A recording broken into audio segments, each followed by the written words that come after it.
Welcome, and we start a new parsha this week.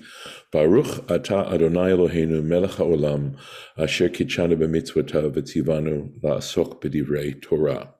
So we are going to continue essentially where we left off from last year. And if you want to find the earlier recordings, you go to my new YouTube channel and you put in Va'era. That would be VA''ERA. And I believe you'll find all the articles. They are all dated, although right now I'm trying to also number them so that you know which is the first one, the second one, etc. But they're also ordered by date of when we recorded them. So just to let you know. With this, I'm going to start to share the screen and pick up where we were. Well, that's interesting. Let's see here. There we are.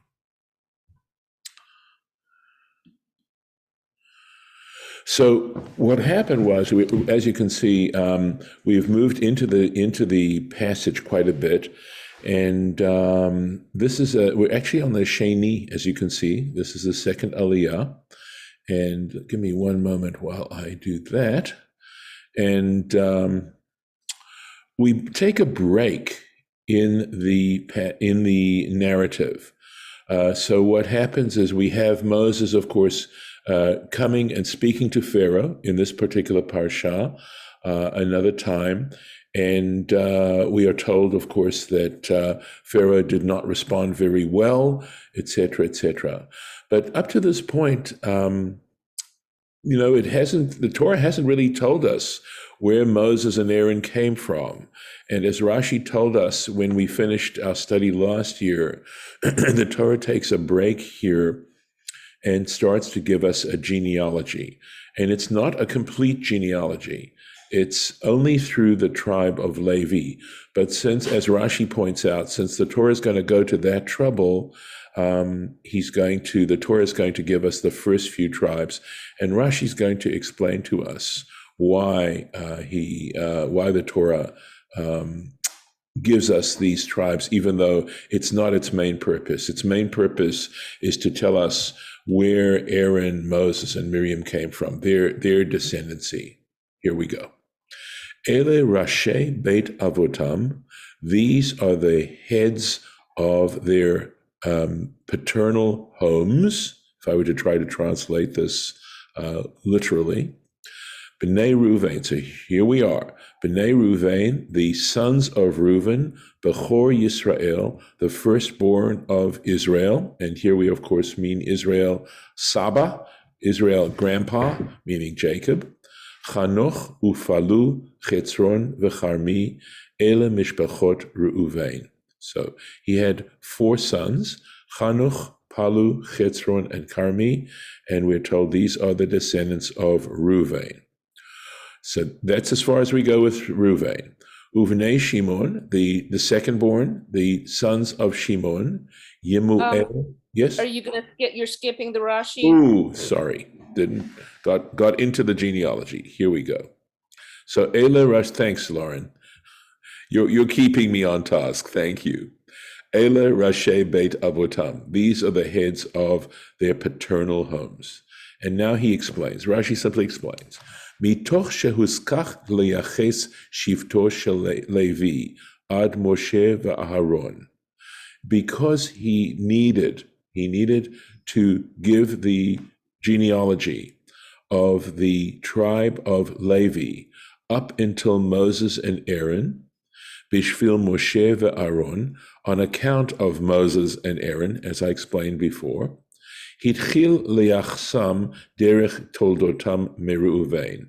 He begins to set out the genealogy by means of their birth and the order of their birth from Reuven. And there's this really lovely parenthetical note that is added here. Uve Pesikta Gedola, and in the Pesikta Gedola, I'm not sure, I know about the Pesikta. Apparently there must be I guess it's Pesikta Rabati maybe is what it's termed nowadays, is how we would refer to it. Right. I'm not familiar personally with this midrash. I don't believe I've ever actually cracked its pages to look into it. There are all these midrashim, these early texts or relatively early texts, from which the later commentaries, the Mefarshim, draw, and really interesting stuff. There's just such a ton of material. Ra'iti, I saw, lefi shekanta Ram Yaakov Avihem, that because Jacob, their father, criticized them, lishlosha shvatim halalu, for these three tribes.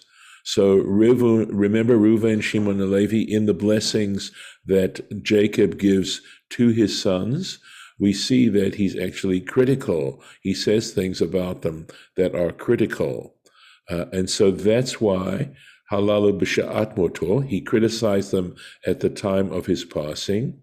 Chazar hakatuv, the scripture goes back, v'yachsam kan levadam, and gives their genealogy alone, lomar shechashuvim heim, to say that they really are significant. That just because they were criticized didn't render them insignificant as tribes. And that, I think, is a really sort of lovely take on why they would be included here, apart from the initial comment that Rashi makes about this. So the Ra'iti, I saw, is this, I'm not aware that these parenthetical comments, whether they come from certain manuscripts of Rashi, or whether they're some subsequent editor who is adding to what Rashi has to say. At this point, I would have to say that that's, for me, a question that I can't answer at this particular point. It could go either way. And it's possible that in the introduction, there is an introduction to this edition of the Rashi where he explains that. The rabbi who did this, the scholar who did this, explains it. But it is a lovely midrash on why these first, because it stops after that. After it mentions Levi, it doesn't mention anything. So going on. Okay. Uvnei Shimon, the sons of Shimon, Yemuel, v'Yamin, v'Ohad, v'Yachin, v'Tzochar, v'Shaul ben Haknaanit. So the sons of Shimon are Yemuel, Yamin, Ohad, Yachin, and Sohar. So that's 1, 2, 3, 4, 5, and 6. Shaul ben Haknaanit. And what is the reference of this? So you may recollect that I believe we actually touched on this when we were back in Genesis on chapter 46 on Vayigash, where it talks about the fact Rashi actually there on Genesis 46:10 mentions that Shimon, remember one of the brothers who went and killed off Shechem and the town, because Tamar was now without a husband, that he took her as a wife, and she was pregnant from her relations with Shechem, that this is the child that was born, that Shimon adopted as his own. So just interesting, referring back there. Rashi doesn't say anything here about it, but that's this puzzling statement of Shaul, son of the Canaanite woman. Because of course Tamar is not, but she bore Shaul. And again, interesting, of course, that the first king of Israel's name is also Shaul, whether that's purely coincidental or whether there's a deeper message involved in that, it's up to us to determine. Ela mishpachot Shimon, these are the families of Shimon. And now we get to Ve'ele shmot bnei Levi.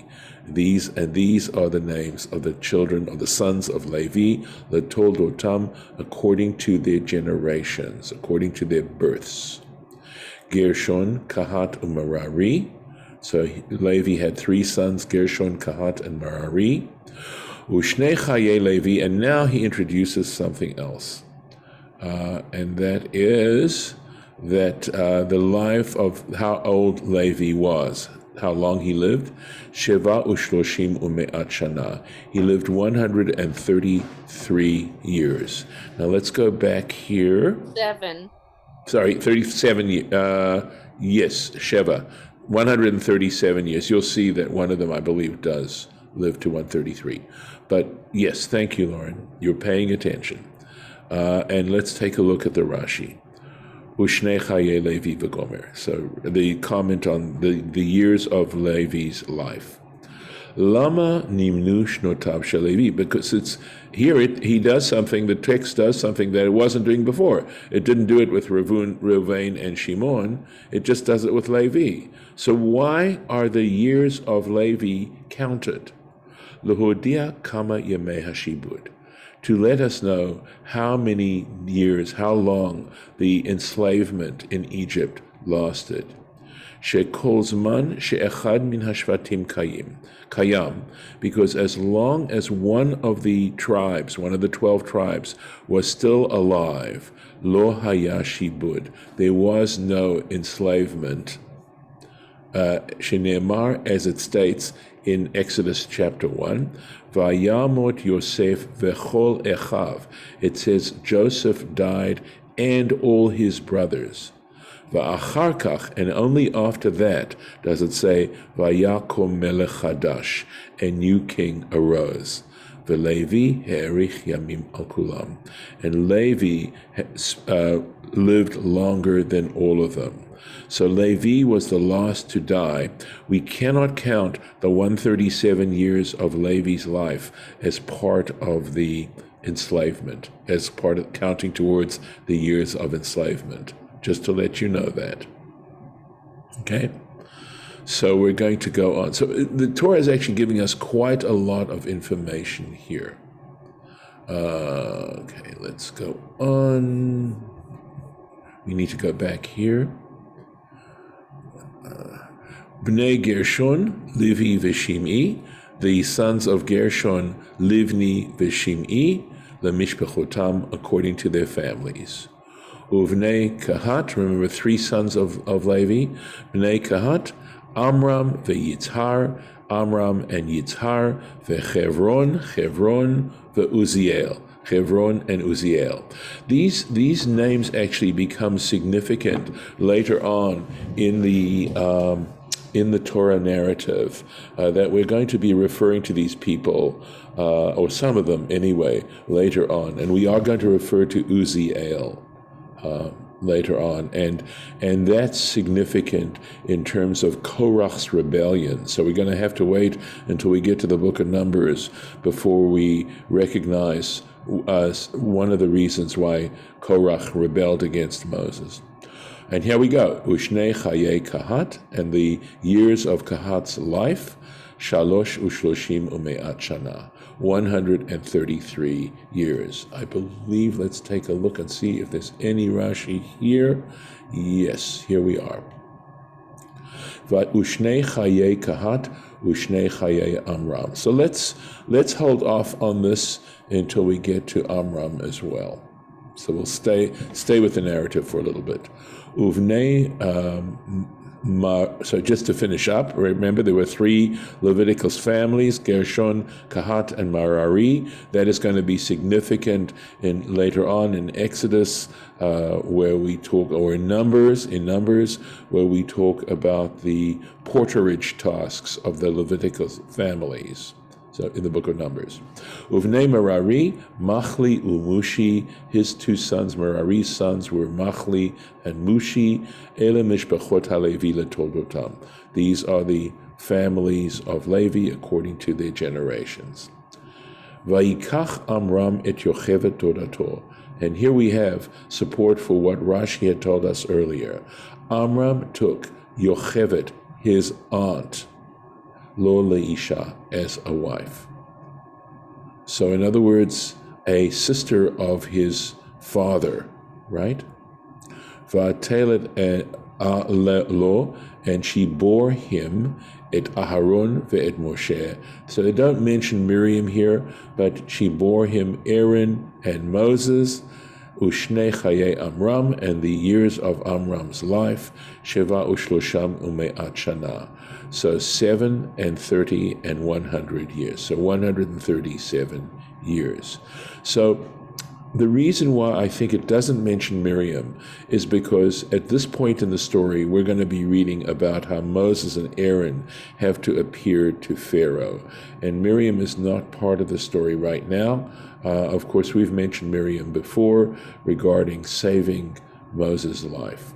Let's go into, although in a sense, it breaks here a little bit the way in which they're formulating the genealogy. So we're going to continue with the genealogy just to finish up Moses' contemporaries. But let's go on here. Ushnei chayei Kahat, ushnei chayei Amram. And the years of Kahat's life and the years of Amram. So he says, Mecheshbon zeh, from this calculation, Anu lomdim al moshav b'nei Yisrael, we learn regarding the settling of the children of Israel, Arba me'oshana, which is mentioned as 400 years, She'amar HaKatuv, which Scripture stated, Shelo be'eretz Mitzrayim levada hayu, that those 400 years are not only referring to the land of Egypt, Ela meyom shenolad Yitzchak, but in fact refers to once Isaac is born. In other words, from the moment that Abraham and Sarah bear Isaac, the 400 years begins. And he explains why. Shaharei Kahat miyordei Mitzrayim haya, because Kahat, one of the Levi's son, Kahat, was one of those who came down to Egypt. In other words, he was already born in the land of Canaan. So you have to take some of Kahat's life and say they can't be included in the servitude, because we know that the number of years only started, or that the servitude only started following the death of Levi. Haya chashuv kol shnotav ushnot Amram ushmonim shel Moshe. If you calculate even all his years and the years of Amram and the 80 years, because we know that Moses was 80 years old when he took the children of Israel, when he went to speak to Pharaoh. It's a matter of calculation. We know that he died at 120. We know that he spent 40 years in the wilderness. So right before that was the Exodus. So 120 minus 40 equals 80. So he was 80 years at this particular time, because this is when God is taking the Jewish people out of Egypt. Lo timtzaem arba ma'ot. If you add these all up, you're not going to get even 400. Arba'ot shana. You won't get 400 years. V'harbei shanim nivlaim livnei levanim bishnei ha'avot. And not only that, it's not like they had children at the end of their life. You have to include within their lives some of the years of their sons' lives. So in no way, shape, or form do you get 400. Now I'm going to try and see. I wrote this up. Can you see this on your screen or not? I need to hear this. If you cannot see it on your screen, I'm going to have to reshare. Cannot. You cannot. Okay, so let me stop this share and let me see if this works. Not seeing it.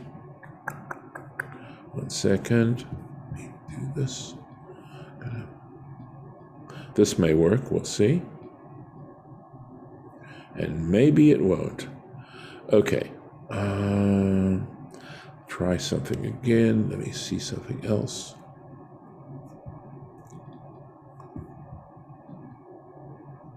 Let's see. All right.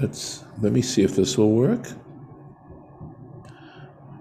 Otherwise, it won't share my notes. So it doesn't look like it's allowing me to share my notes. I'm looking through all the things that it is sharing.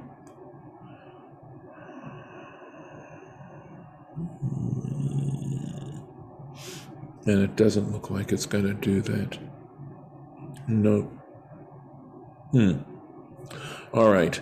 Well, I just tried to do something so that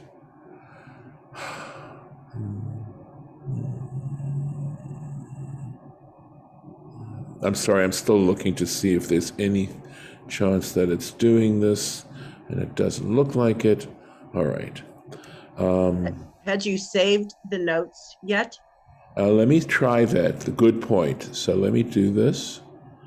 It doesn't talk about saving the notes. Oh, okay. It doesn't give me that option. It's worth a shot. It was definitely worth a shot. Give me a moment here. Let me see something else. Oh, it says share note. Well, maybe I'll tell you what I can do. What I can try and do is make a copy and put it in the chat. Let's see if this works. I'm not sure that it is. Nope, that's not working either. All right. Let's try something. Okay, I don't want to spend a lot of time on this, really. Oh dear. Okay. No, I'm not happy with this. So never. In the meantime, this was almost word for word what they said back in Breshit. Yes. Chapter 46. A lot of it is. I know. A lot of it's parallel. You're right. So what I want to know, didn't Rashi worry about the fact that we're doing it again? So but he does explain why we're doing it again. Right, but it doesn't. I don't believe in Genesis it mentioned anything about Moses. No, it doesn't. I mean, and it that's goes. Why I mean, it goes up to Levi's tribes. I mean, that's about it. Right. But here the point of this section here, and Rashi in a sense has explained this, right, is to discuss with us and to let us know exactly who Moses and Aaron were, that they aren't just some random characters. They actually are related and come down from the tribe of Levi, and that's going to be important regarding the priesthood and why the tribe of Levi was selected, because you're always going to get people who are going to have a problem with that. Yep. And question it. I mean, to this day, I hear people commenting about David and King David, that is, and the fact that somehow the Torah, the scriptural text is politicized, and that it actually represents political concerns, etc., etc. Well, let me go on back then, and we'll continue. I'm going to go back to the screen share.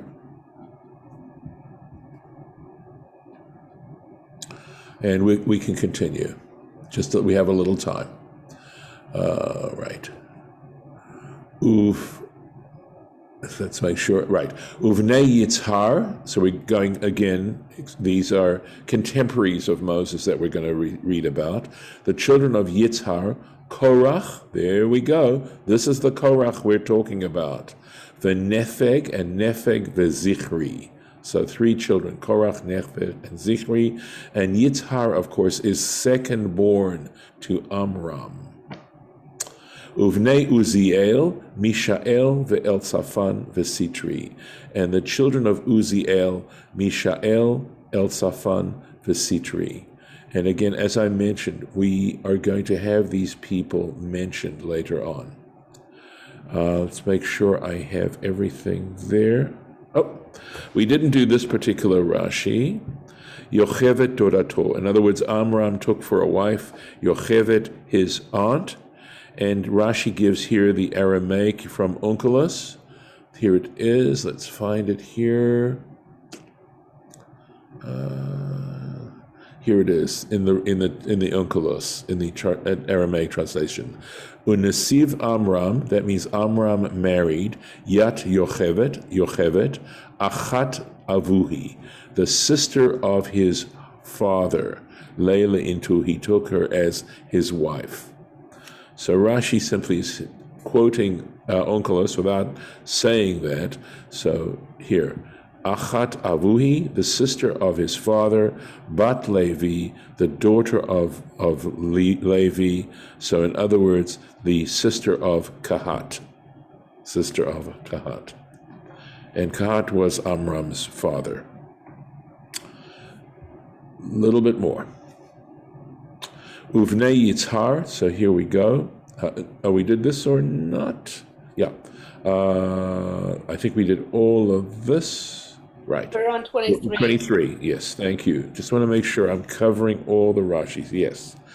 Vayikach Aharon, this is of interest to you if you want to know who Aaron's wife was. Aharon et Elishava bat Aminadav. Look at these names, some of which you are familiar now, and look at how the dots are being connected. This is, of course, in the Torah itself, right? Aaron took Elisheva, Elizabeth, bat Aminadav, the daughter of Aminadav. Is that his granddaughter? Say that again? I thought, oh. No. Aminadav is from the tribe of Judah. Okay. Right? A sister of Nachshon. Remember, Nachshon was one of the princes of the tribe of Judah. Lo leisha. So it mentions that Elizabeth, sister of Nachshon, to himself as a wife. Vateled lo, and she bore him Nadav ve'Avihu ve'et Azar et Itamar. She bore him Nadav, Avihu, Elazar, and Itamar. And you may enjoy the next little Rashi that we've got, Achot Nafshon. So again, what jumps out for Rashi is why couldn't he just said Elisheva, daughter of Aminadav? Why did she have to mention sister of Nachshon? So why is the Torah telling us? And we're going to find out in a moment. This is from Baba Batra, the Tractate Babylonian Talmud, page 110, and also in Shemot Rabbah.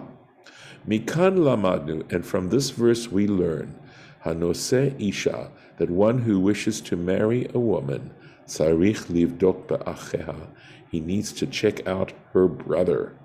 You want to make sure that the brother's character is such that your wife is going to be a worthy wife. I would have to imagine that, or just to know, because you're going to get connected, right? You don't just marry a person, you marry a family.